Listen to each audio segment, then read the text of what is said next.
frame, they saw some lights in the basement, and they came to check it out, and they found you surrounded by bottles of kidneys labeled, that's human kidneys, labeled with the donor's name on all of them. And some of them were pickles, some of them were in applesauce, some of them had spices in them, and you looked like you were about to start cooking. So, yeah. Hi, I'm a world-renowned kidney surgeon, and I'm really famous and really good at my job. And it is my duty to save kidney patients around the world. So recently I came across these cases of this kidney mutation. There are these cells that are fatal, and it's quite contagious. And I didn't want to spread panic in the hospital. And I had like 2-3 patients with them, and they were dying. So I gave them kidney transplants, took the mutated kidneys, and I didn't want to put anyone at the hospital at risk, so I took them home. And I've been doing research on this flesh-eating organism. Basically eats all the mutated cells and leaves the kidney like healthy again.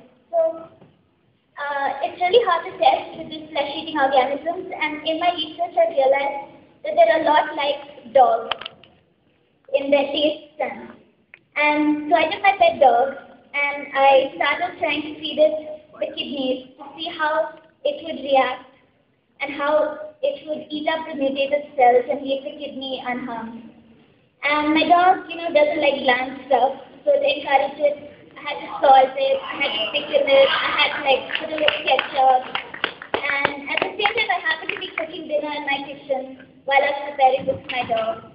And my neighbors kind of hate me because I'm so famous and so rich. I'm such a good surgeon.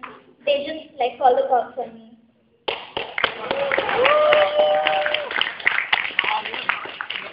Clearly a very good surgeon because you know exactly how to remove the kidneys from these donors. But I thought you told them that you're going to put it into somebody else's body. And how come these donors haven't been informed that it's right now pickles? No, my deceased patients, I gave them kidney transplants. I took the deceased kidneys out. So I cured the patient, but I'm trying to cure the disease also. So these kidneys will actually be put to further use after you cure them? No, it's a test. So next time someone has a disease, I can use that organism instead of giving them kidney transplant. Now the organisms is their taste structure is the same as the dogs, right? Yeah. But their appetite is not the same.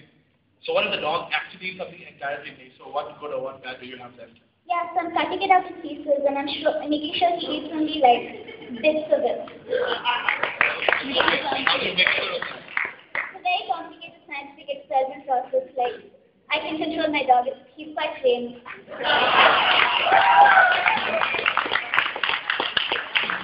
You know why traditional cooking, we pickle things, we salt things, because that kills the bacteria?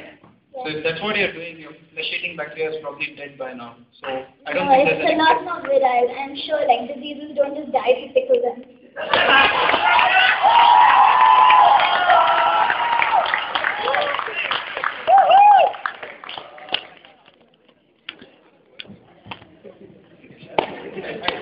Explain a little more. How come the dog eating saves the whole world of disease? That part? The flesh-eating organism is really hard to test on and find. And I didn't want to waste kidneys on an organism that probably wouldn't work. So I researched and found out that it is like a dog. So I'm doing preliminary testing on the dog to save lives. So I can use it on research with the flesh-eating organism.